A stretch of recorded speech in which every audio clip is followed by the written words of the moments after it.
Closing arguments today in the terror trial of Sayfullo Saipov. He's accused of mowing down and killing 8 people on the West Side bike path back on Halloween 2017. He says he's carried out the attack in the name of ISIS, yet his defense says he has no real connection to the terror group. CBS 2's Alice Gaynor was in the courtroom.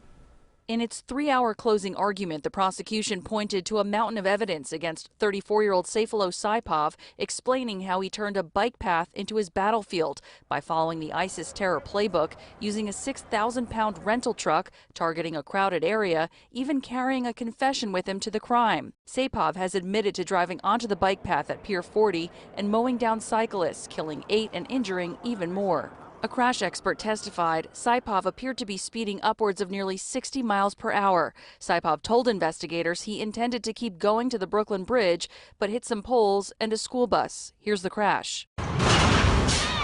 He got out waving fake guns, yelling Allahu Akbar, and was shot by a police officer. His defense attorneys argue Saipov thought he would die during the attack and therefore couldn't be trying to become a member of ISIS. An expert who studies jihadist groups explained on the stand, whether you live or die during an attack, ISIS considers you a member or martyr of its organization all the same. In the hospital, Saipov asked to hang an ISIS flag in the room. Pointing to a prison notebook seized just last year, the prosecution showed his ISIS drawings. In a recorded prison call with his mother, he said he was a soldier of the caliphate.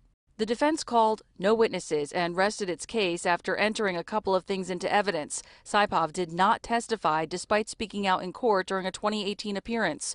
Though they say he was willing to die during the 2017 attack, they're trying to spare him the death penalty, even offering he plead guilty to avoid it, which was rejected. So now he's pleaded not guilty to the 28-count indictment against him. The defense filed a motion and argued for acquittal, but that was denied. The defense argues Saipov was motivated by religion, not ISIS. Saipov, who usually wears a green sweater in court today, was wearing a suit.